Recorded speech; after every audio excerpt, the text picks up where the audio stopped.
Okay, Assalamualaikum warahmatullahi taala wabarakatuh. Sahabat semua, diharapkan semoga sihatlah hendaknya. Jadi pada petang ni saya ingin berkongsi satu kajian yang sedang saya siapkan. Harap suara saya jelas lah sebab earphone anak saya bawa. Jadi tak apalah kot noh, boleh dengar lah. Okey. Mulanya saya dah buat live lebih kurang minggu lepas lah, berkenaan tajuk yang sama. Jadi banyak yang saya kongsi, cuma saya rasa macam tak mau nak save lah kan, sebab tak mau jadi isu dan sebagainya. Okay, so tak mau panjang masa, kita ada 45 minit atau setengah jam ataupun 45 minit. Okay, jadi apa dia cerita 13 Mei ni? Okay, sebelum tu saya mohon kepada kawan-kawan yang belum like saya punya YouTube, boleh like YouTube saya. Lepas tu kadang-kadang saya duk jual buku, saya mohonlah kepada kawan-kawan untuk belilah barang yang saya jual tu. Sebab saya duk beli beberapa barang keperluan lah, untuk buat kajian seperti buku, printer dan saya nak beli printer maknanya, tapi tak cukup modal. So kalau kawan-kawan nak menyumbang, saya tak mau bagi duit kat saya kan, saya nak belilah barang yang saya jual itulah. Okey. Tuan cerita semua sejarah pernah kena dulu ada lah orang nak bising-bising kata ni nak bunuh lah apa, tapi dekat lah tak ada lagi lah. Okey, tak apa, kita balik pada cerita kita. Okay, so apa dia 13 Mei ni? 13 Mei ni adalah satu isu politik yang begitu besar dalam sejarah Malaysia, di mana ia melibatkan satu ketegangan di antara kaum yang berada di Malaysia lah, terutama sekali di Semenanjung. Di Sabah Sarawak ni lain, mereka tak begitu ada masalah, sebab mereka mengamalkan dasar harmoni yang saya pun tak tahu macam mana sistem mereka. Cuma di Semenanjung berlaku masalah yang besar, terutama sekali dalam hubungan etnik di antara orang-orang Cina dan orang Melayu khususnya. Orang India ni dia ada, cuma dia sebab dia minoriti, dia populasi dia lebih kecil daripada orang Melayu dan Cina, jadi mereka ni selalunya akan sama ada berpihak kepada Cina atau Melayu, ataupun mereka mengundurkan diri lah, maksudnya tak masuk mana-mana port. Okay, YouTube link saya MHR. Buka YouTube, nanti siapa ni kalau dia ada nanti saya bagi. Tak apalah, nanti saya akan bagi link tu. Okay, so cerita 1969 ni ataupun 13 Mei ni adalah satu titik tolak ataupun satu perkara yang sangat penting kepada penjelasan politik bagaimana pembentukan negara bangsa Malaysia yang menjadi satu titik tolak atau yang begitu signifikan lah dalam membentuk masyarakat di Malaysia. Dan apabila berlakunya cerita 13 Mei ni, semua kaum merasakan adalah perlu untuk bertoleransi di antara satu sama lain. Tapi macam mana pun, setelah saya meneliti sebegitu banyak buku, ni saya dapat PDF yang banyak. Terima kasih kepada Perpustakaan Negara Malaysia yang dah buat digital copy yang begitu banyak buku-buku penting yang tak pernah saya lihat sebelum ni, banyak. Terima kasih juga kepada Sapni yang tolong saya kerana cari link dan sebagainya. Saya dapat begitu banyak buku berkenaan dengan ulasan-ulasan berkaitan dengan 13 Mei. Kebanyakan buku-buku ni ditulis oleh orang putih lah. Sebelum ni saya banyak membaca tulisan-tulisan Cina yang memperlihatkan teruknya UMNO ni. Kita bila kita cerita politik ni, saya harap kita terbuka lah, no. Saya mengkaji sejarah. Saya tidak berpihak dalam isu ni. Saya tak mau bias kepada mana-mana pihak lah. Okey. Cerita 13 Mei ni seperti mana saya kata tadi, menimbulkan satu isu yang begitu dalam kepada kedua-dua kaum. Khasnya orang-orang Melayu lah, disebabkan mereka percaya bahawa cerita 13 Mei ni adalah satu perkara yang patut diperjuangkan dan dipertahankan, khasnya dalam hal-hal hak-hak istimewa orang Melayu lah, yang disebut dalam perkara 151 sampai 153. Okey. dalam banyak kajian yang ditulis oleh orang putih ni, seperti Vasil, apa lagi saya tengok, Vasil, Chucklebird dan ramai lagi, KJ Ratnam, seorang India yang menjadi profesor di Singapura, banyak lagi lah tesis-tesis yang mengkaji tentang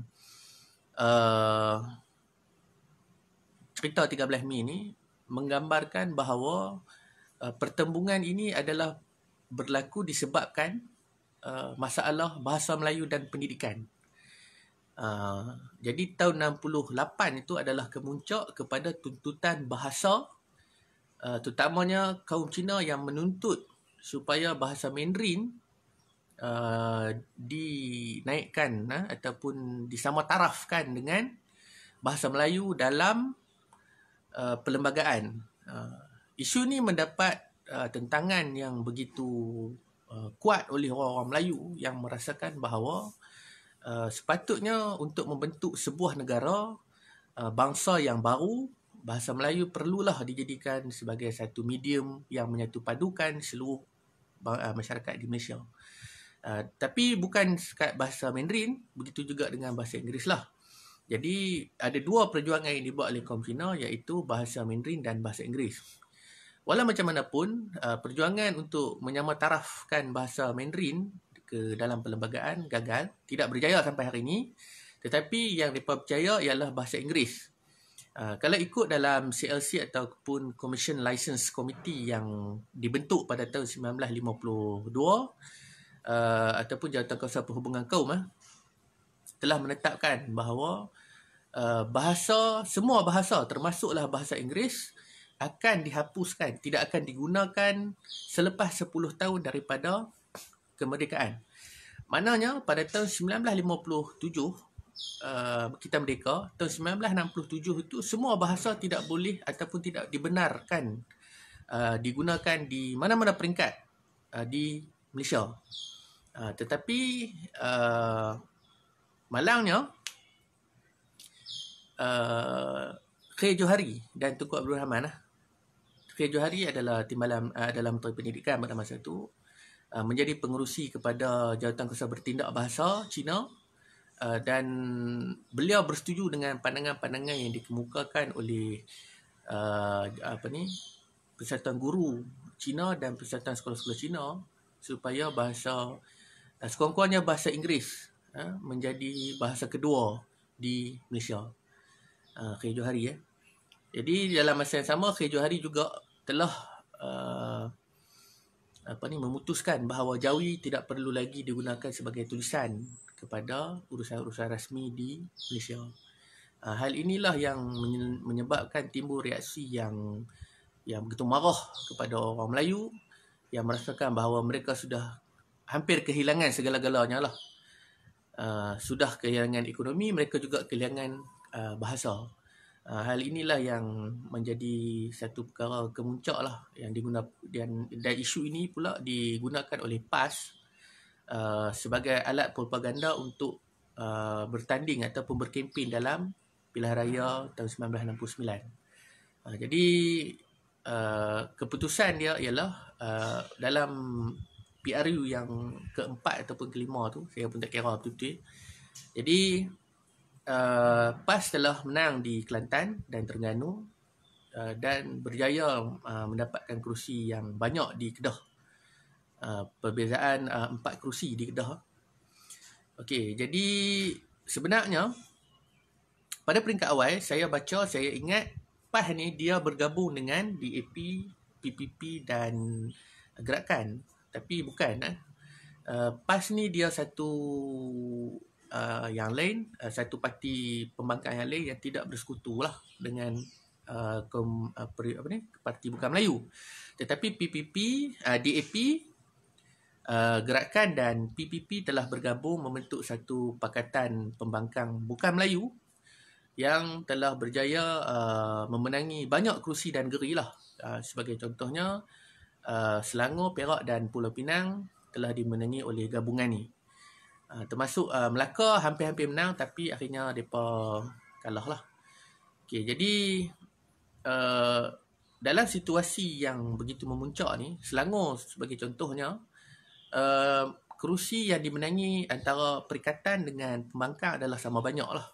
Di mana 24 kerusi dipertandingkan, di mana 12 lah. 12 dimenangi Perikatan dan 12 dimenangi oleh Pembangkang. Selain itu juga, orang Melayu merasakan bahawa tindakan yang dibuat oleh MCA adalah tidak bersungguh-sungguh untuk mendapatkan sokongan masyarakat Cina dalam isu dalam pilihan raya tu lah. Jadi dilihat MCA ni lemah dan tidak mampu bersaing dengan DAP dan Gerakan. Jadi orang Melayu ni dia kecewa, dia pendam perasaan dan dia marah lah. Disebabkan tu Tan Siew Sin telah membuat keputusan untuk tidak menjawat apa-apa jawatan menteri kerana dengan jelas beliau mengatakan dengan jelas bahawa masyarakat Cina telah memilih untuk tidak menyertai kerajaan dan undi solid masyarakat Cina kepada Pembangkang. Jadi Tan Siew Sin ni dia berundur lah. Dan cerita pengunduran ni, kalau hampa pasal ada satu video yang orang Perancis yang pernah dibuat tahun lepas. Video Perancis ni dia cerita pasal apa pandangan Tan Siew Sin berkenaan dengan 13 Mei ni, ada disebut dalam video tu. Okey. Selain daripada tu, dia berlaku juga satu isu yang panas bila mana Gerakan muncul tahun 1968, setahun sebelum PRU. Hakikatnya Gerakan yang kita kenal hari ni adalah satu parti yang sudah boleh jinak lah, sudah dijinakkan oleh Barisan Nasional lah. Tetapi sebelum tu, Gerakan dianggotai oleh Parti Buruh. Parti Buruh dan Parti Buruh ni kebanyakannya disokong ataupun disertai oleh komunis. Jadi semua orang yang sokong komunis ni duduk di Parti Buruh. Dan kemudiannya pada tahun 1958 apabila trade union labor, buruh dan trade union ni apa? Saya bahasa Melayu ni jadi fail pula. Atau buruh lah telah mengharamkan penubuhan parti inilah parti buruh tu lah, yang menyebabkan depa ni tadi pi ke Gerakan. Sedangkan pada peringkat awal Gerakan ni ditubuhkan oleh golongan-golongan akademik lah, ilmuwan-ilmuwan lah dan ada pengaruh-pengaruh seperti Dr. Lim Chong Yu, Syed Hussein Alatas dan ramai lagi lah orang Melayu yang ada dalam parti Gerakan. Jadi sebenarnya lagi seorang India bernama V. Veerapan. Okey, depa tiga ni boleh kata bukanlah depa tiga, sebenarnya di peringkat atas ni Gerakan dipimpin oleh Cina yang mendapat pendidikan barat. Tetapi di peringkat bawah, selepas Union Labour Party dimansuhkan, jadi golongan Cina yang mendapat pendidikan Cina masuk ke dalam Gerakan. Jadi di bawah tu dia ada pertentangan lah, Cina Inggeris dengan Cina.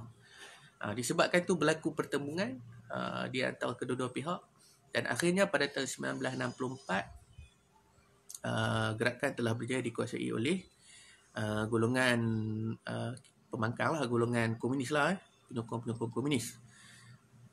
Menariknya juga berkenaan dengan Gerakan ni, pada tahun 1968 selepas berlakunya konfrontasi di antara Malaysia dengan Indonesia, Pulau Pinang mati. Pelabuhan Pulau Pinang ni dia mati.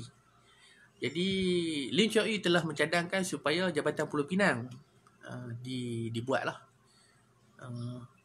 Tahun 1981 Mahathir telah melancarkan Jabatan Pulau Pinang lah. Tapi cadangan asal Jabatan Pulau Pinang dibuat oleh Parti Gerakan melalui Dr. Lim Chong Yu yang menjadi Ketua Menteri Pulau Pinang yang pertama lah daripada Parti Gerakan maksudnya, pada tahun 1969 sampai 1970 apa saya tak ingat lah. Okey. So Gerakan menggunakan idea konsep sama rata lah. Begitu juga dengan DAP yang ditubuhkan pada tahun 1966. Okey, DAP pula dia walaupun dikatakan ada hubungan dengan PAP, tetapi Dr. Sevarisan, itu satu-satunya ahli PAP yang lahir di Tanah Melayu telah memilih untuk meletak jawatan daripada PAP, walaupun pada awal dia tubuhlah. Dia kata dia tak mau DAP ni dicop sebagai satu parti yang ada hubungan dengan PAP. Jadi dia letak jawatan dan dia memilih untuk tidak berada dalam kancah politik sampailah dia mati.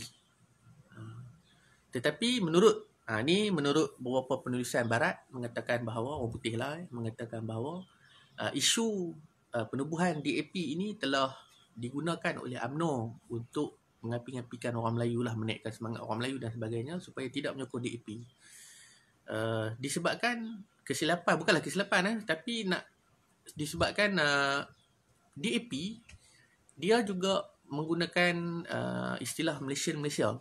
Malaysia ni ialah satu konsep di mana yang selalu orang politik sebut kan. Bila cerita DAP dia mesti sebut Malaysia Malaysia. Jadi DAP punya Malaysia ni ataupun PAP punya Malaysia ni ialah dia hendak memperjuangkan hak kesamarataan di antara kaum. Perjuangan tanpa kelas, perolehan kekayaan tanpa sekatan dan persaingan di antara kaum secara sihat lah kan. InsyaAllah Okey, ini antara perkara-perkara yang dibawa di dalam Malaysia lah. Begitu juga dengan bahasa Melayu dan sebagainya lah yang diperbantah jugalah. Lagi satu, DAP juga membantah tentang istilah Bumi Putera dan bukan Bumi Putera. Pada DAP, Bumi Putera dan bukan Bumi Putera ini telah menyekat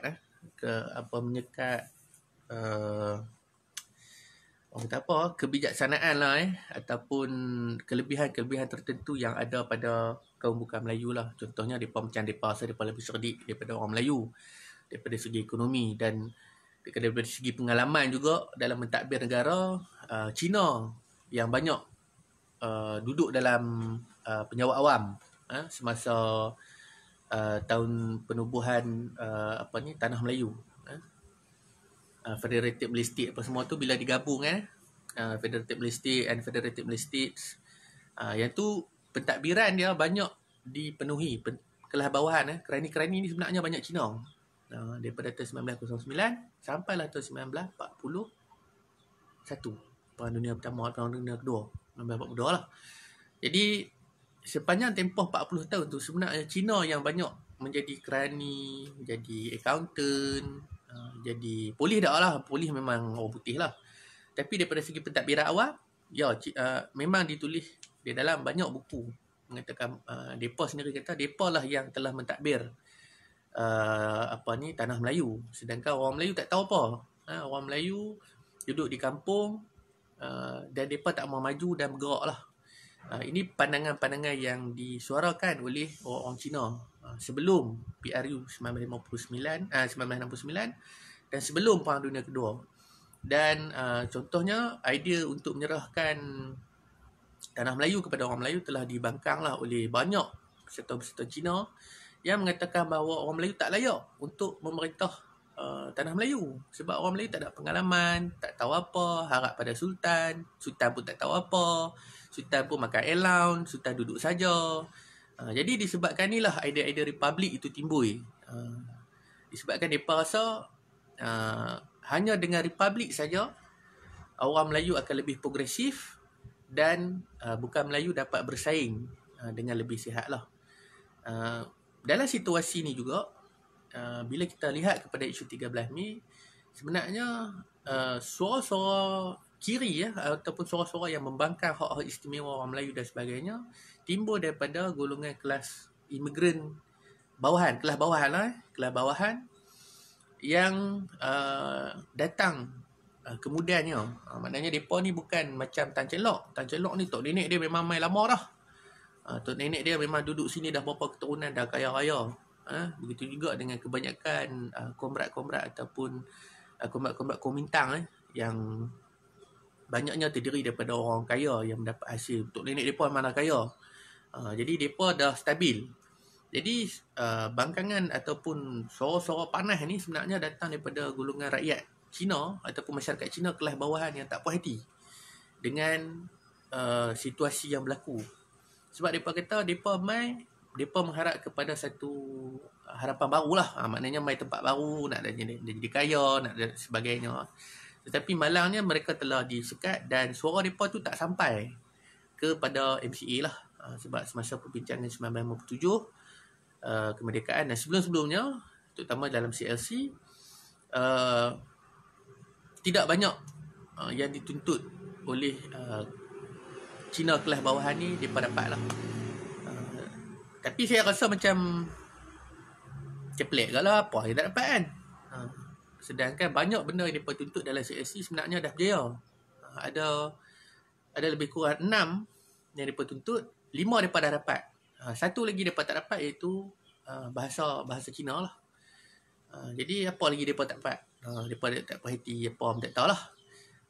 Tapi sebenarnya pada saya, mereka tak perhati kepada orang-orang kaya Cina. Orang Cina yang kaya-kaya ni, mereka tak perhati kat kawan tu.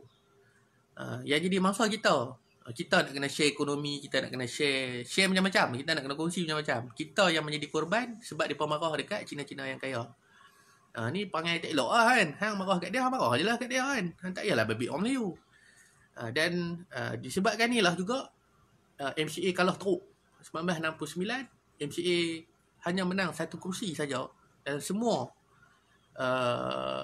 parlimen dan kalau tak salah saya 5 kerusi di peringkat negeri. Nanti saya akan tengok balik lah. Ni kes ni sama dengan cerita 2013. Saya ingat lagi Liu Tonglai menangis. Masa ucapan tu dia menangis, teriak. Teriak dia kata MCA dah tak, Cina dah tak undi MCA dan sebagainya. Habis Liu Tonglai menteri pengurutan kan. Dia menangis, habis letak jawatan. Lepas tu tahun 2018 pula baru-baru ni MCA kalah lagi. Dan mereka reda je lah. Selain daripada tu, Cina-Cina kelas bawahan juga menganggap bahawa MCA ni terlalu berlembut dengan orang Melayu. Dan tidak membawa suara-suara tuntutan yang mereka bawa lah. Jadi sebenarnya mereka ni, Cina ni, dia mengharapkan supaya British terus mentadbir tanah Melayu lah. So bagi mereka bila British duduk ni, mereka sempat lah untuk dapatkan kekayaan. Mereka tak gaduh nak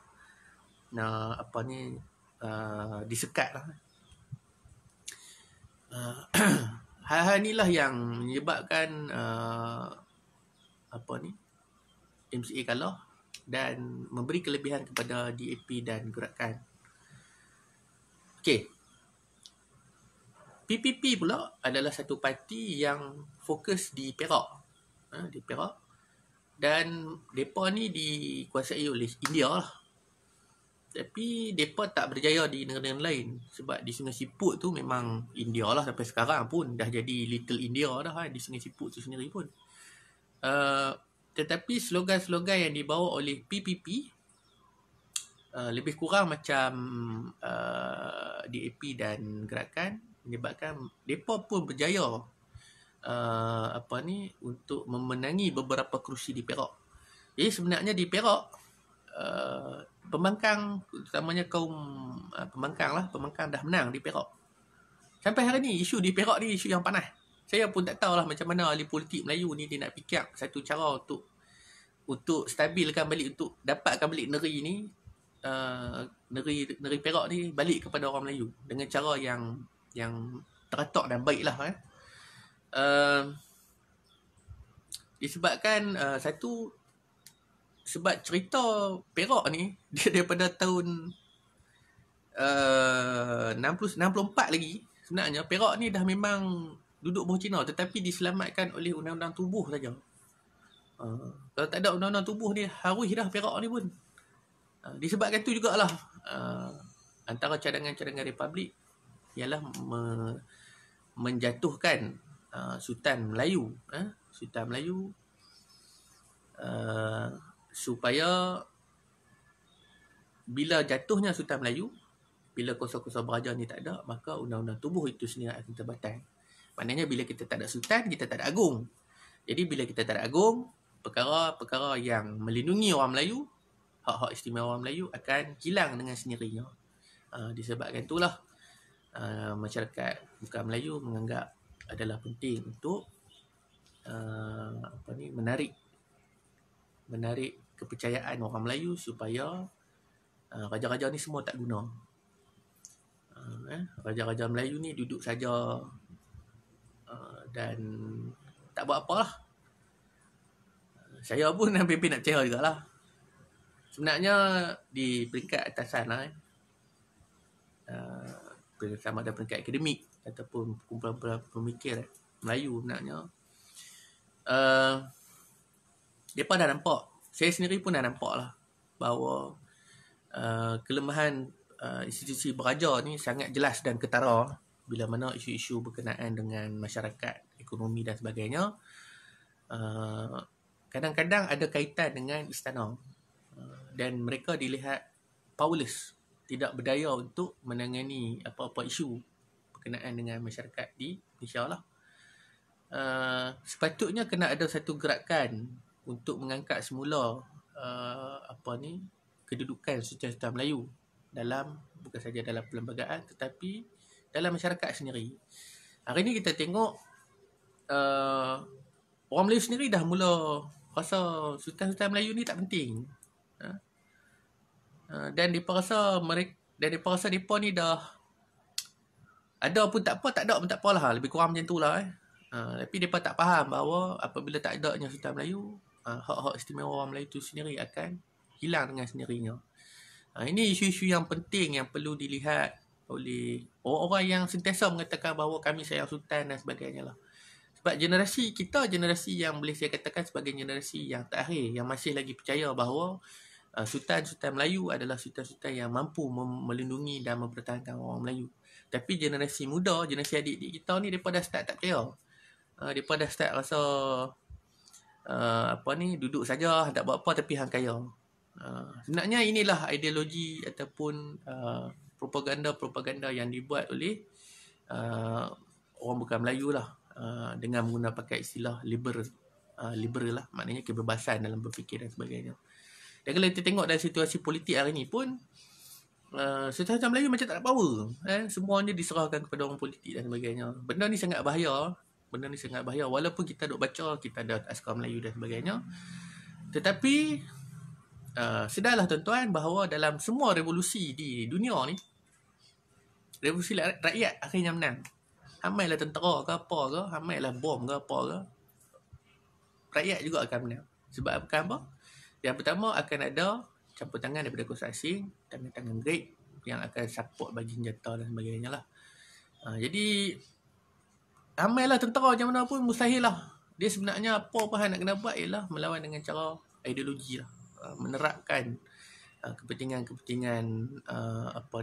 institusi beraja ni senang kepada masyarakat Melayu lah. Okey, tu satu cerita lah. Okey.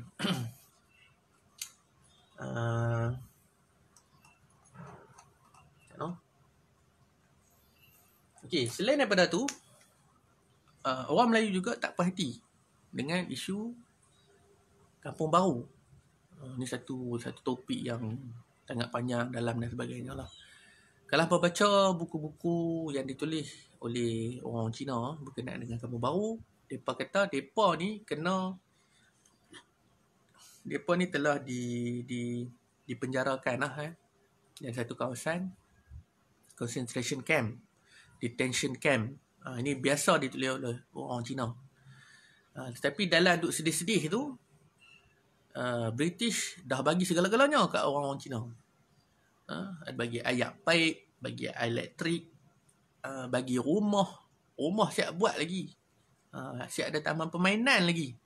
Dan setiap kampung baru ni ada balai polis, dengan alasan bahawa untuk melindungi mereka ni daripada komunis. Tapi apa nasib kampung Melayu? Kampung baru Melayu, ada beberapa kampung Melayu juga ditubuhkan, tapi nasib mereka tidak sama. Sebagai contohnya, orang Melayu di Peruang yang dipindahkan ke Lemeh di Pekan. Saya baca rekod lah. Rekod dipindahkan ke Lemeh. Mereka ni tak dibagi apa pun. Duduk di tanah tandus yang tak boleh tanam apa-apa. Mereka duduk bertahan 3 tahun. Saya tak boleh fikir macam mana apa boleh duduk 3 tahun dengan tanah. Tak tahu dia tanam apa. Cucuk tanam. Tak tahulah hidup macam mana. Tu kata orang Melayu ni dia punya survival tinggi. Dia boleh hidup. Boleh beranak pinak pula. Oh, power lah orang Melayu. Okay. Tapi bila saya baca balik. Bila saya baca balik Regimen ke-10. Saya ni baca semua. Saya kena baca semua. Saya bukan baca satu one side story dah. Saya baca semua kau. Saya baca penulisan semua orang. Baru saya boleh buat rumusan. Jadi baru saya faham bahawa Peruang ni adalah satu tempat di mana di situ adalah markas kepada Regimen ke-10. Peruang ni Jerantuk ke Temeluk tak? Salah satu lah. Saya pun tak apa ni ingat. Jadi disebabkan tu British ni dia suspect lah. Dia kata yang pindah ni semua ada kaitan dengan komunis. So tinggal apa tahu mereka lah. Pergi mampus kat mereka lah. Hampa duduk lah di pekan tu elok. Hampa hidup-hidup, hampa mati-mati. Tapi sudahannya orang-orang orang-orang Peruang yang duduk di Lemeh tu, akhirnya mereka lari balik duduk di kampung mereka lah, di Peruang tu. Mungkin kita lihat dia sebagai tentang lah hang sokong, mungkin mereka ni komunis lah kan. Jadi kerajaan tak patutlah bantu mereka. Tapi kalau kita tengok dalam isu kampung baru ni, boleh pula kerajaan ataupun British memberi bantuan kepada orang Cina. Mereka pindah daripada dapat allowance RM500. RM500 tahun 50. 5,000 kot duit lah tu. Lebih kurang 4,000 lebih lah kot kan. Dan mereka dibagi segala-galanya lah macam saya sebut tadi lah. Jadi walaupun kampung baru ni dipasang kawat berduri dan sebagainya, tapi takkan orang Melayu tak masuk tengok kan. Kalau duduk di luar pagar pun takkan tak tengok. Pagar bukannya pagar, orang kata pagar tutup. Pagar jadi bila nampak daripada luar. Jadi ini pun menimbulkan reaksi yang kurang senang lah di kalangan orang Melayu. Dan disebabkan ini juga timbul bukan timbul lah, disebabkan ini juga orang Melayu mula merasakan bahawa sepatutnya ada sesuatu lah yang mesti dibuat lah untuk membela nasib orang Melayu. Disebabkan kalau hangpa baca juga dalam beberapa rekod, Cina-Cina yang duduk di kampung baru ni, mereka dah start membiak. Macam belah zombie tau. Mereka dah duduk dalam camp tu. Lepas tu mereka kata mereka cucuk tanam tau. Cina ni kelebihan dia ada tanah, memang dia cucuk tanam lah.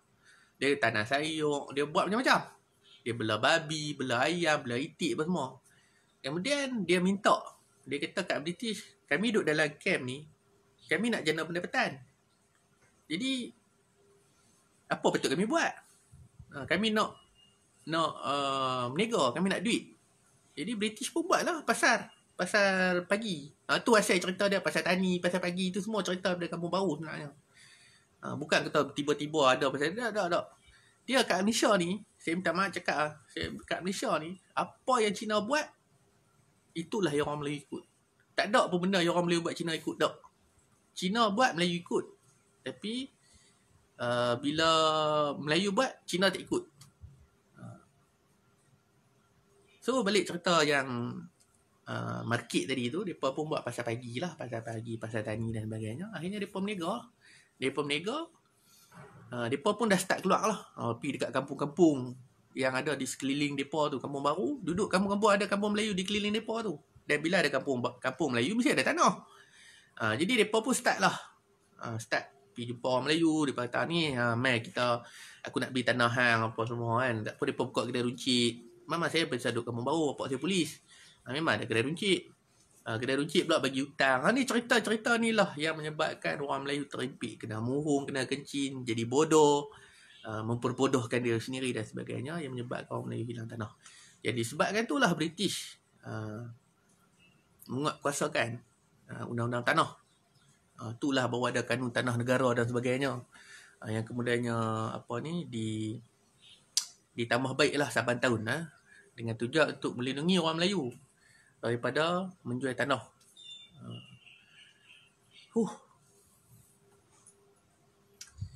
Okey, bagi orang Melayu pula, bila mana ekonomi semakin maju, ekonomi mula mendesak, kemajuan-kemajuan yang berada di pinggir-pinggir bandar. Bandar ni dia terus pergi ke pinggir bandar. Mula mendesak orang Melayu supaya keluar daripada kepompong keselesaan. Orang Melayu duduk kampung, saya orang kampung kan. Orang kampung, dulu saya duduk kampung, saya tanam sayur. Saya kutip-kutip buah nyok. Lepas tu saya jual, saya belilah ikan. Alah, beda kami dua lelaki bini saja. Dulu anak tak ada. Jadi RM4, RM5 boleh duduk. Kan? Buat apa nak kaya, ada motor sebiji sudahlah. Beda isi minyak. Lepas tu saya pergilah kerja cakang. Kerja lah apa boleh kerja. Pergi pam racun ke. Pergi kek buah pasawit ke apa ke. Apa nak gelut kan.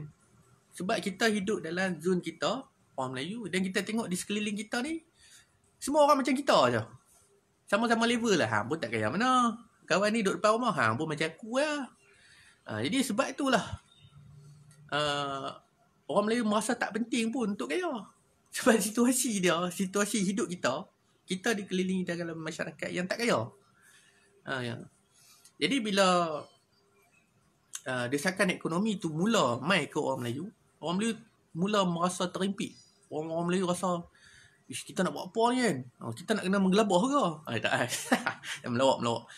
Jadi, apa yang betul kita buat? Orang Melayu kata kan. Orang Melayu mula duk fikir, nak buat macam mana? Apa betul kita buat?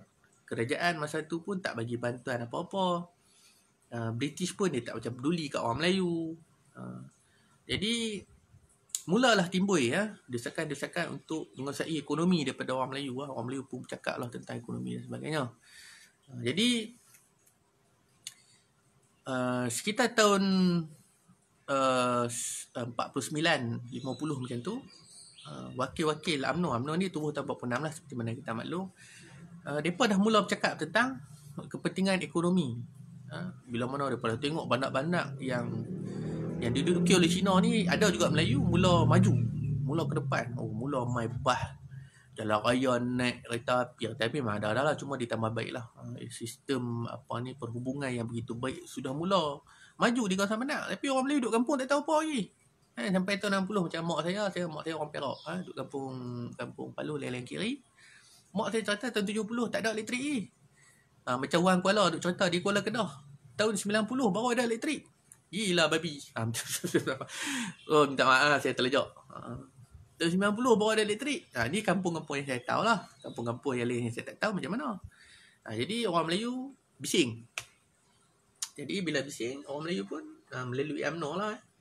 Mula mempersoalkan tentang hak-hak kekayaan, hak-hak ekonomi yang sepatutnya dibagi kepada orang Melayu juga. Disebabkan tu jugalah salah satu benda yang muncul dalam hak-hak istimewa orang Melayu ialah berkaitan dengan ekonomi. Bantuan-bantuan yang sepatutnya bantuan-bantuan lah, bantuan kewangan, bantuan perniagaan dan sebagainya. Yang sepatutnya dibagi kepada orang Melayu. Hal inilah yang dibincangkan dalam CSC yang pada mulanya disebut oleh Datuk Ong Jaafar. Ong Jaafar bising semua lah. Okey. Tapi orang Cina dia tak boleh terima. Orang Cina kata pergi mampu hempa kan.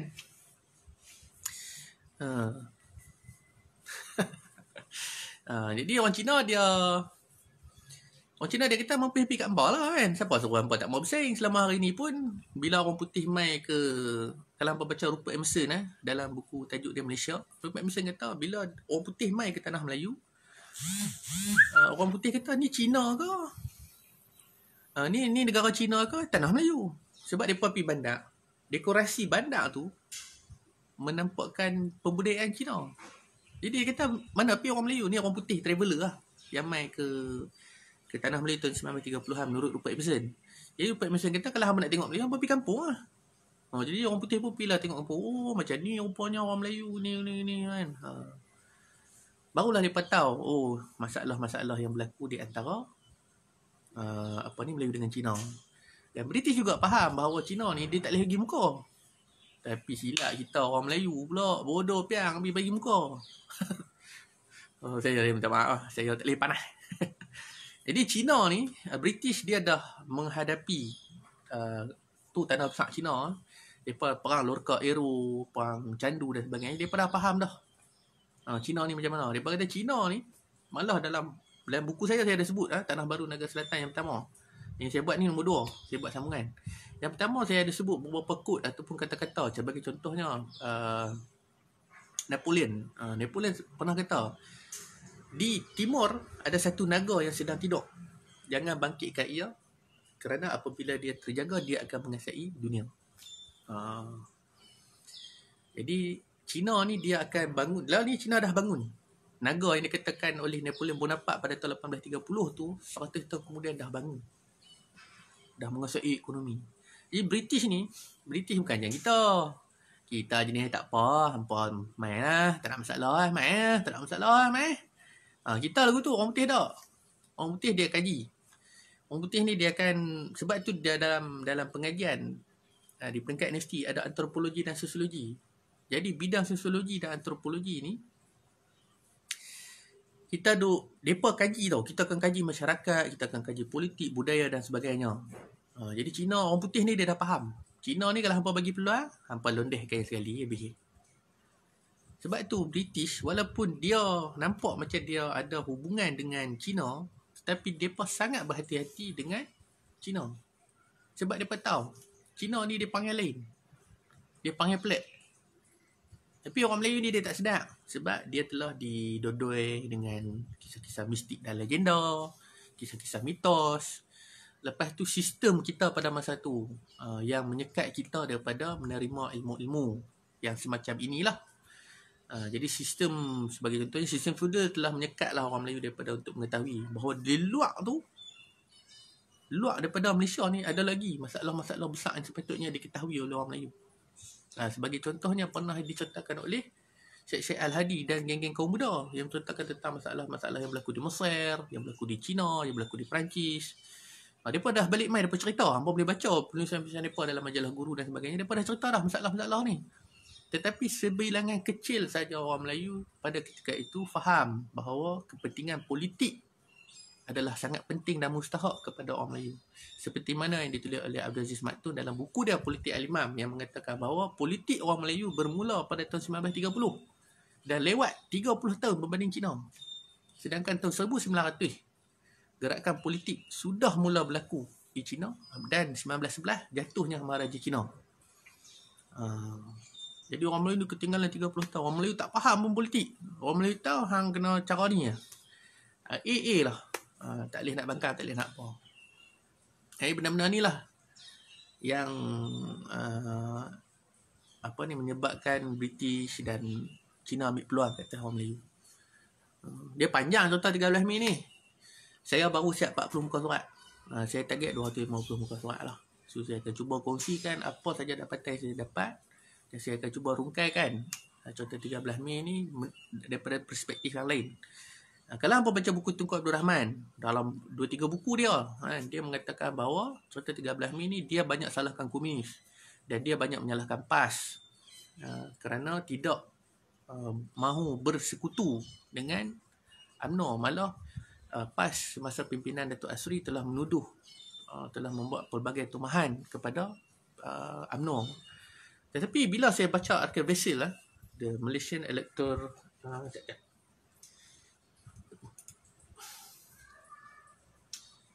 The Malaysian General Election of 1969, Oxford University Press 1972, second edition.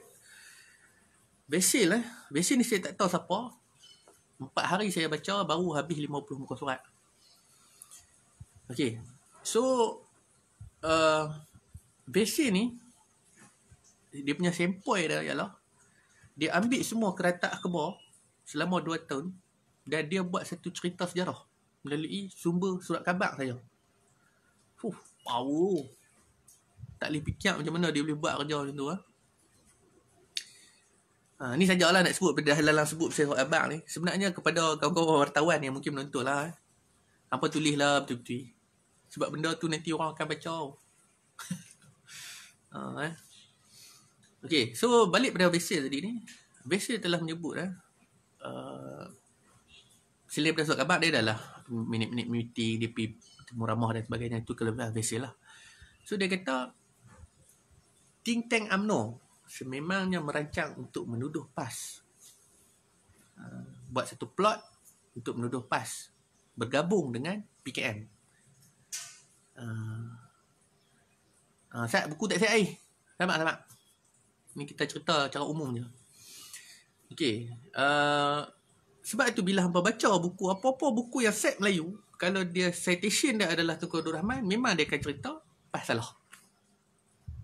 Tak adil. Bagi saya tak adil.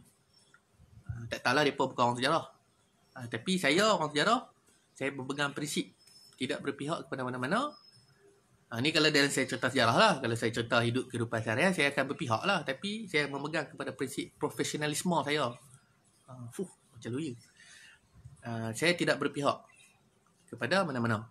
Cuma dalam situasi cerita di antara PAS dengan UMNO ni tadi adalah tidak adil lah.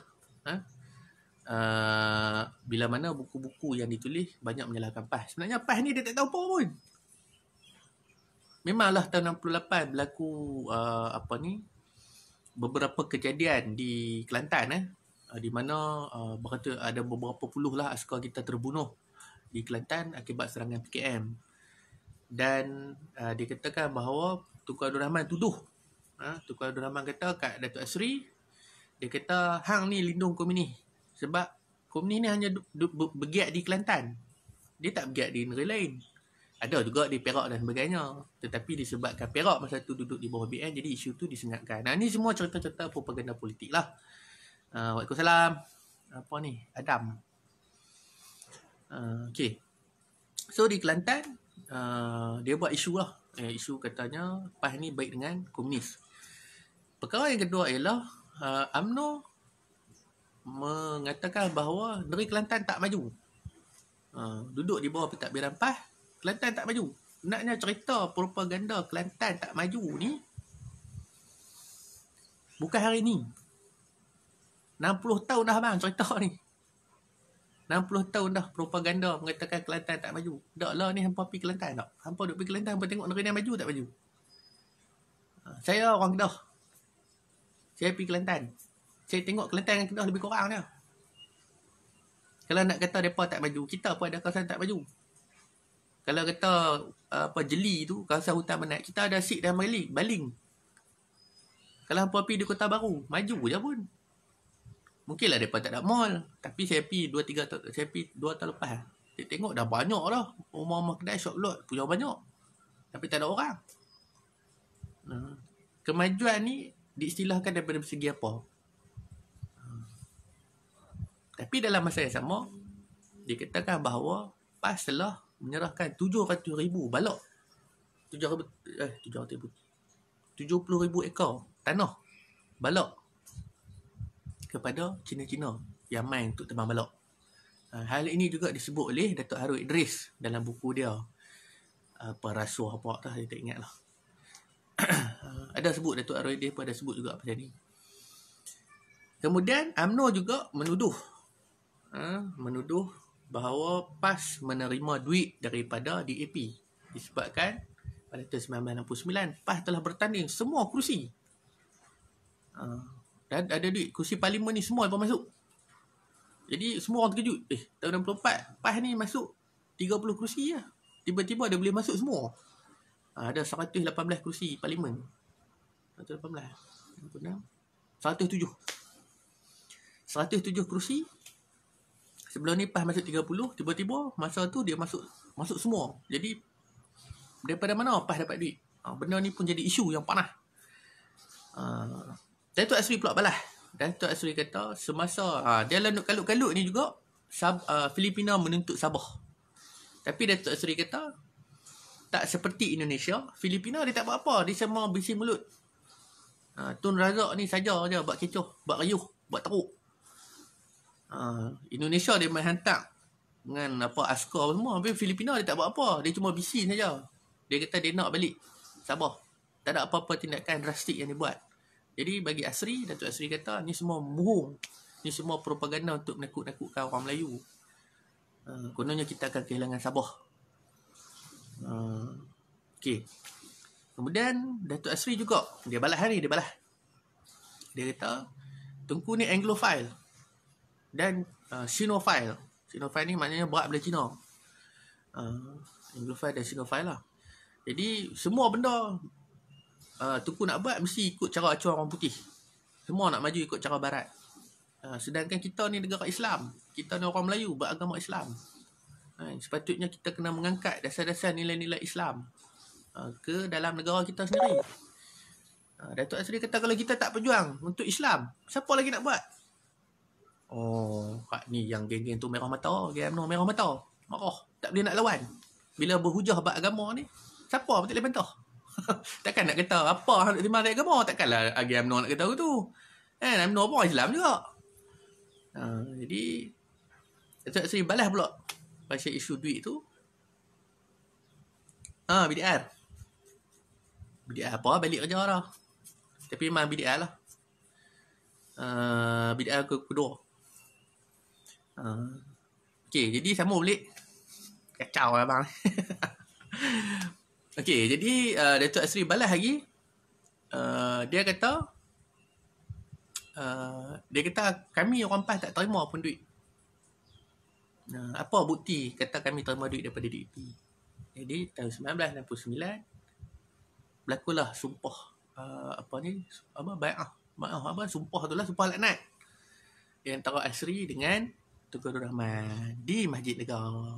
Ni cerita ni saya dengar dululah, orang-orang tua-tua duk cerita dulu ada sumpah laknat ni berlaku masa kes Saiful apa dah yang dengan Banon tu. Hak mem tu lah, hak liwat-liwat tu kan. Sumpah laknat tu. Ya ada lah, saya baca komen, saya dengar orang kampung kata sebelum depa ni duk sumpah laknat tu dah buat awal lagi, Tunku Abdul Rahman dah buat lah. Jadi cerita tu betul. Saya bukan tak kira cerita lisan. Tapi saya nak menulis, saya kena ada bukti. Bukti bertulis. Ni dah jumpa, okey lah cerita betul ya. Okey, tu satu sudut. Cerita pasal hubungan PAS dengan UMNO. Jadi bergaduh, pompang, pok. Menang. PAS menang di Kelantan dan Terengganu dan kalah 4 kerusi saja di Kedah. Jadi masa tu Kedah, Kelantan ni PAS ni kira power kan. Sebab itulah keluar satu buku tajuknya Politik Darurat di Kelantan. Tu satu cerita lain pula. Saya cerita bergaduh pompang kalih mai apa semua orang PAS keluar daripada PAS masuk UMNO, tuduh Datuk Asri macam tu, satu cerita lain pula. Okey, balik pada cerita 13 Mei. Bila berlaku macam-macam isu ni, jadi akhirnya PRU pun jalan pangkah mai. Bila bab pengiraan undi, Parti Perikatan kalah di 7 negeri. Dia sebutlah, dan hanya menang di 4 negeri. Dan satu-satunya negeri yang tak terkalah di bawah Perikatan yang kemudiannya Barisan Nasional adalah Pahang. Daripada tahun 1996 sampai 2018 Pahang steady dengan UMNO. Dahsyat tu ya. Aku tak tahu orang Pahang lagi fikir apa kan. Dia memang steady lah. Satu-satu negeri belum dikalahkan. Dulu Johor, orang kata Johor kubu kuat pok kalah. So habislah, rekod tu dah habis. Lah ni Pahang duk pegang rekod tu. Okay. Jadi bila dah kira undi di peringkat parlimen pula, UMNO menang 66, maknanya boleh membentuk kerajaan tetapi bukanlah majoriti 2/3. Dan pembangkang dapat 37 kerusi. Jadi macam mana nak takbir negara? Hang duduk di federal, tapi di negeri semua membangkang. Jenuh pening tu. Dah lah 3 negeri, dah lah Selangor sama banyak. Kenapa tercetusnya di Selangor? Di Selangor terutamanya ialah disebabkan undi tu tak boleh. Dia sama banyak, tak tahu siapa menang siapa kalah. Sama banyak. Jadi apa keputusan dia? Yang ni lah yang tak buat kerja makan gaji buta. Makan je lah abang Tokel, apa kisah. Tokel makan gaji buta, relax lah. Kita ni makan gaji lain lah kan. Okay, so sama banyak. Tak tahu nak buat apa. So dia jadi krah. Dia jadi keras tang tu. Okay. So sebelum tu bila dah kira apa semua dah ni, jadi dah tak keputusan. Jadi Lim Chok Yew kata jumpa dengan Tun Razak. Mereka dua bincang. Ni kata dalam Clutterbuck ni lah. Clutterbuck ni tak. Clutterbuck. Conflict and Violence in Singapore and Malaysia 1945-1983. Graham Brash, Singapore. Ini satu buku saya baru baca, best juga kan. Dia ringkasan cerita dia tapi memang padu lah. Okay, so dia kata berlaku perbincangan dia antara Lim Chok Yew dengan Tun Razak. Dia kata ni kalau silap bulan daripada bincang, dia kata silap bulan ni memang gaduh besar ni. Jadi Lim Chok Yew kata tak apa, kita akan tarik lah, kita tak akan berhimpun lah, buat perhimpunan. Tapi sampailah 13 Mei barulah Lim Chok Yew abang kata sebenarnya kami dah bincang dah supaya tidak ada perarakan. Tak ada perarakan apa, mereka pergi berarak kot. Kalau hampa baca dalam buku ni Hasad ni apa tu? Ni. Ni Adnan Mahmud. Dia ada cerita sikit lah. Hampa baca dalam buku ni, dia ada cerita memang perarakan tu berlangsung. Gerakan dia pergi ke rumah Menteri Besar di Kampung Baru, rumah Datuk Arun, dan berbincang lah berbincang siapa yang patutnya layak. Jadi Datuk Arun kata lah ni sama banyak, macam mana nak jadi Menteri Besar. Ni satu pandangan Clutterbuck kata. Tapi kalau ikut 2-3 orang lagi, dia kata sebenarnya Selangor dah kalah. Nanti saya akan semak penyata penyata pilihan raya LSPR. Saya akan tengok balik dalam isu ni berapa sebenarnya yang menang. Tapi kita ambil pandangan bahawa Selangor ni dah kalah. Saya ambil pandangan bahawa Selangor dah kalah. Jadi mereka pergi rumah Menteri Besar. Mereka pun tengok Lim Chok Yew dibagi oleh Datuk Arun. Baca Undang-Undang Tubuh Negeri Selangor. Baca. Dia baca. Dia kata okey. Dia kata mestilah Menteri Besar beragama orang Melayu dan beragama Islam. Jadi Lim Chok Yew kata tak apalah, kita tahlik lah. Kita tak apalah, nak buat macam mana. Okey, jadi selepas berunding tu Komber ni dalam Komber. Komber kata selepas berunding DAP pun mai. DAP pun tengok. DAP dia mai daripada Setapak. Saya dapat deklarasi Setapak 1967. Abang kena baca tu. Deklarasi Setapak 1967. Apa benda yang DAP tuntut. Itu abang kena baca. Abang faham.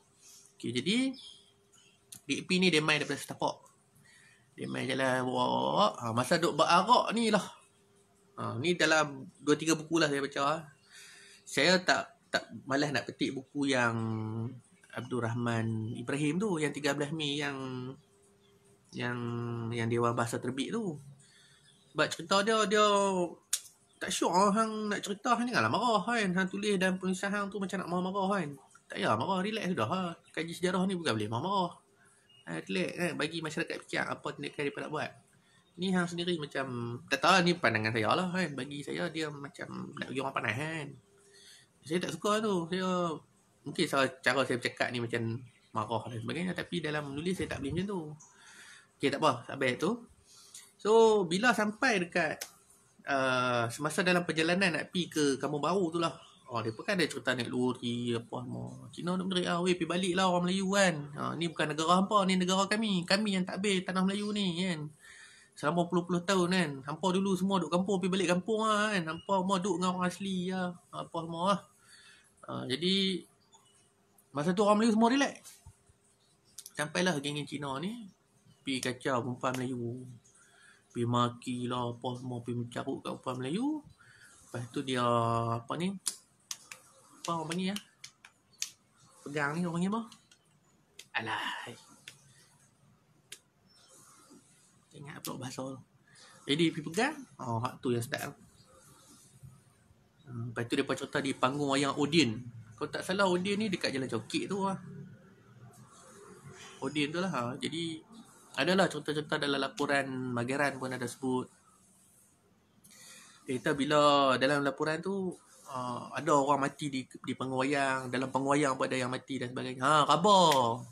RFA khabar. Jadi ada Cina khabar perempuan Melayu. Tu start panas kan. Lepas tu ada askar mati dan sebagainya lah. Okay, start daripada tu lah. Apa ni? Dia dah start panas. Ni satu sudut. Ni sudut orang Melayu. Ni sudut pandang orang Melayu. Okay, kalau yang Cina pula, dia kata bila mereka ni dah selesai dah. Mereka dah balik apa semua. Dan mereka dah duduk sengat lah. Duduk sengat dan tak buat apa dah. Ini kata mereka dah berpatah balik. Ni maknanya mereka menyembunyikan cerita tu. Hari Cina ni. Dia sembunyi cerita. Jadi patah balik. Dia kata masa mereka patah balik ni, geng Melayu main daripada belakang. Dalam bawa-bawa ni. Bawa-bawa. Dalam perarakan tu dia kata orang pemuda-pemuda Melayu ada lebih kurang 100 orang yang pakai panji, yang pakai ikat merah, ada pakai ikat hitam ada. Akhirnya dia depan ni main terpa. Ke arah depa lah. Dan masa tu depa lari lah. Depa pun start lari apa semua. Daripada cerita lain pula kata masa depa buat curfew tu, lebih kurang 5,000 orang Melayu yang main tak tahu daripada mana. Main daripada kampung-kampung berdekatan tu, main masuk dan mereka tak boleh keluar. Jadi bila tak boleh keluar, orang Melayu dah terlibat semua. Mereka masa tu mereka dah naik share. Dah naik share dan mereka tak peduli lah. Hang curfew ke, hang darurat ke, hang apa ke, lawan sapu habis. Jadi Pok Cina ni balas dengan melalui kongsi gelap. Mereka dah buat barricade, maknanya mereka dah buat kubu. Kubu lah. Jadi orang Melayu pun buat kubu juga di Kampung Baru. Yang Cina ni dia buat belah Jalan Menak tu, ada disebut dalam buku tu. Dia pada berkubu. Dia berkubu duk gaduh ni. Orang Melayu pusing kok jalan jauh, teribay pula kok belakang lawan tikar, pompang, pecah kedai apa semua lah dan sebagainya. Jadi dianggarkan lebih kurang 1,000 orang terbunuh. Ini kata Clutter Chatterback. 1,000 orang terbunuh dalam raid masa tu lah. Okey. Dan menurut laporan Chatter Bak ni kata, dia kata mayat-mayat ni telah dibakar. Hak ni yang kata Suku Kesong kata ada mayat dibakar tu. Sebab kata dalam laporan Mageran pun ada apa semua lah. Wallahualam bisawab. Ni saya cerita berdasarkan pembacaan. Saya bukan duduk dalam zaman tu, saya tak tahu. Ni saya cerita saja. Sebab tu bila kita tak duduk di zaman tu, kita kena berlaku adil kepada peristiwa yang berlaku. Okey. So dia katakan juga bahawa askar Melayu dihantar sekitar pukul 8 malam. Tun Razak telah mengarahkan supaya regimen askar Melayu dihantar ke Kampung Baru lah. Jadi curfew darurat dilaksanakan di mana semua orang tak boleh keluar. Siapa keluar tembak. Jadi Cina ni dia jenis tak faham bahasa. Cina biasalah ketegak kan. Jenis tegak ujung kan. Orang kena kata tegak ujung kan. Jadi mereka keluar tembak lah. Askar kita dia terima arahan. Dia tak peduli pun kan. Jadi pada satu sudut dia salah dia lah. Tapi dia biasa. Mereka tak mahu mengaku lah kata salah mereka. Mereka pun kata askar Melayu dah start bunuh orang Cina lah apa semua. Polis pun dah start bunuh apa semua. Tapi memang ada laporan. Masa curfew, sebelum curfew tu, masa askar mula-mula nak baik tu, ada beberapa laporan mengatakan bahawa polis dengan askar pun sama-sama agak pergi tembak. Sebab mereka terbawa-bawa dengan sentimen komunis. Mereka tengok Cina. Sebab mereka dah dengar daripada Tunku Abdul Rahman. Mereka kata ni Cina ni semua Cina komunis. Sebab tahun 60, pada 4 hari bulan September 1968, ada satu perarakan mayat seorang pelajar yang telah ditembak oleh polis kerana dia membawa spanduk komunis. Spanduk komunis lah, lebih kurang macam tu lah. Maknanya dia ada kaitan dengan komunis lah. So dia mati lah. So Cina ni dah, gerakan ni dah parti buruh memohon permit untuk buat perarakan mayat. Jadi dia kata, polis kata tak payah kan. Dia kata apa-apa pergi jumpa Tunku ni pula salah. Jadi Tunku pun pergi lah. Kita tak apalah buat lah. Tapi dengan syarat 1,000 orang. 1,000 orang apa? 10,000 main pusing. Main penuh di Kuala Lumpur. Jadi masa dalam 10,000 ni lah, dengan sepanduknya apa semua duk naik dah. Tuan boleh carilah gambar-gambar apa semua. Ada sepanduk siap naik gambar mau tidur. Jadi hak askar ni takkanlah tengok saja polis takkan tak panas kan. Jadi mereka pun terbawa-bawa lah sentimen tu, dan mereka tembak semua Cina yang ada semasa raid tu lah, masa rusuhan tahun 69 tu lah. Okay. Cerita bab ni memang syok kan. Cerita syok hampa dengar kan, saya letih cakap kan. Okay, ni saya cerita sebuah sikit lah cuma sebagai penutup. Habis data, dah ada data mahal lah. Okay, sebagai penutup, sebenarnya cerita 13 Mei ni adalah untuk menutup kekalahan UMNO dan Perikatan dalam pilihan raya tahun 1969. Daripada satu sudut UMNO gagal lah untuk, walaupun berjaya di peringkat Dewan Rakyat Parlimen ni, saya pun tak tiap ni, Dewan Negara. Tetapi tapi mereka jadi masalah bila mereka tak boleh mentadbir negeri. Sebab hasil, apa kena faham tau, wang hasil persekutuan pada masa tu belum bincang lagi. Tahun 70 tu lah baru main Petronas apa semua tu. Yang tu yang boleh maintain, boleh survive, barulah kerajaan persekutuan boleh hidup. Tapi sebelum tu tak ada. Duit-duit hasil apa semua ni sendiri, ikut suka. Jadi macam mana nak mentadbir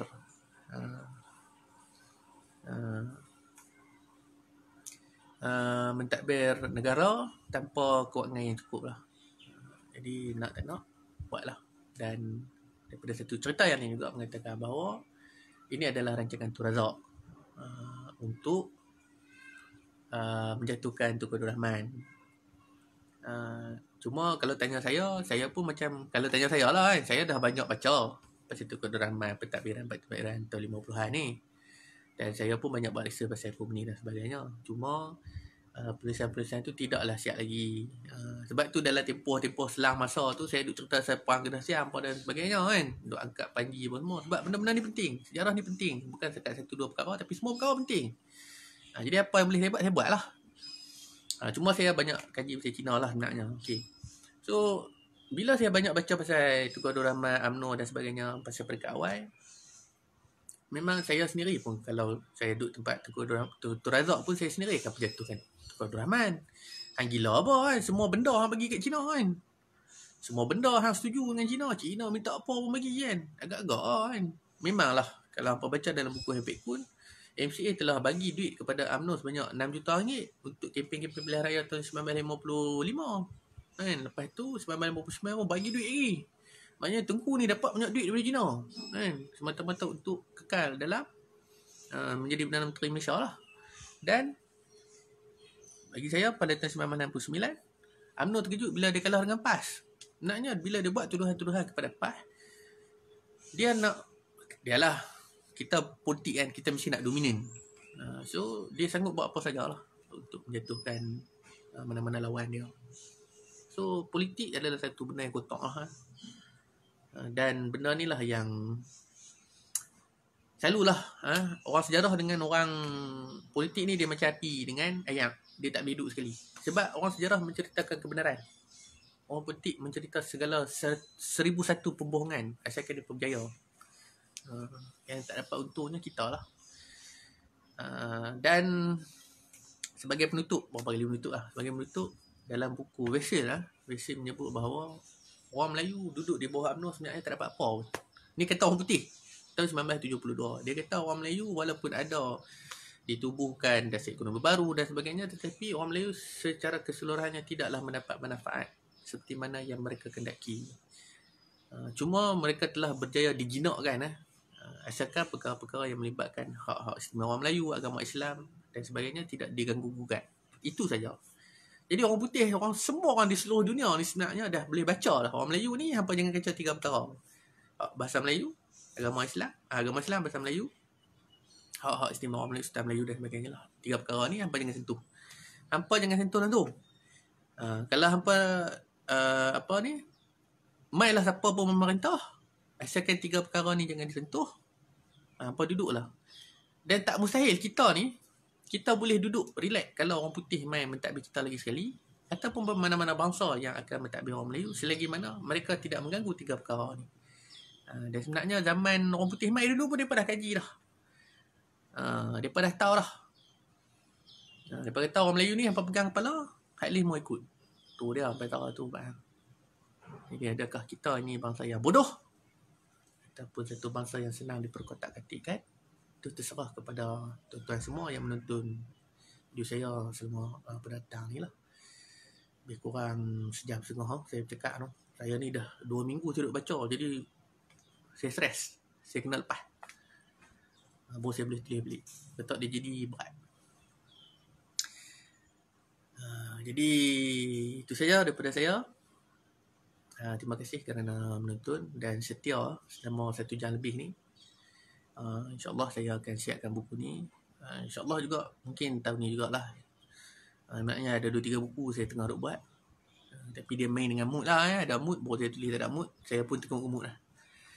Okay, sekali lagi saya mohon lah. Ni saya cakap terang lah kat hampa. Saya nak beli printer.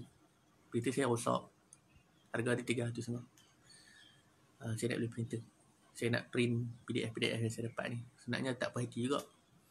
Bila main dengan baca di laptop ni, saya bukan jenis baca dengan laptop, saya jenis baca dengan buku. So saya nak print out benda tu.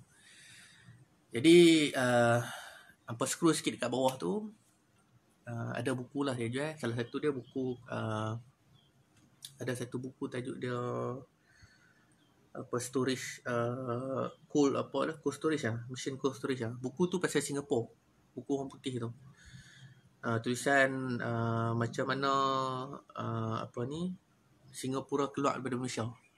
Buku tu. Kalau hampa minat nak gaji Singapura, hampa beli buku tu lah. Saya jual dengan harga tu, dan duit buku tu saya nak beli printer. Jangan sumbang duit kat saya tak mau. Saya nak kalau boleh belilah buku yang saya jual tu lah. Tak kisahlah saya nak dengan cara apa pun. Saya minta tolong tu sajalah daripada kawan-kawan semua. Okay. Terima kasih sekali lagi. Teruskan membaca, teruskan mengkaji, jangan hafal saya seorang. Saya pun banyak benda nak buat. Dan kalau saya stres, saya kalah lah. Jadi saya mohon maaf sekiranya saya live secara tiba-tiba. Sebenarnya saya bukan nak tak tahulah, saya pun bukan nak famous nak, tapi sekadar nak memberitahu lah bahawa pentingnya untuk kita mendalami ilmu sejarah dan mengkaji sejarah. Kita tak boleh baca one side story lah. Bila bangsa berilmu ni, kita boleh buat pertimbangan yang sewajarnya dalam menentukan nasib bangsa kita di masa-masa depan. Sudah-sudahlah kita tertipu dengan politik retorik, politik perkauman. Maknanya nak perkauman boleh, tapi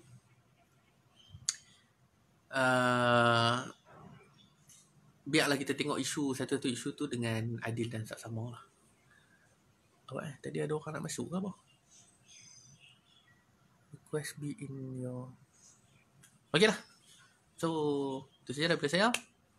Sekian. Assalamualaikum warahmatullahi wabarakatuh. Sampai jumpa lagi.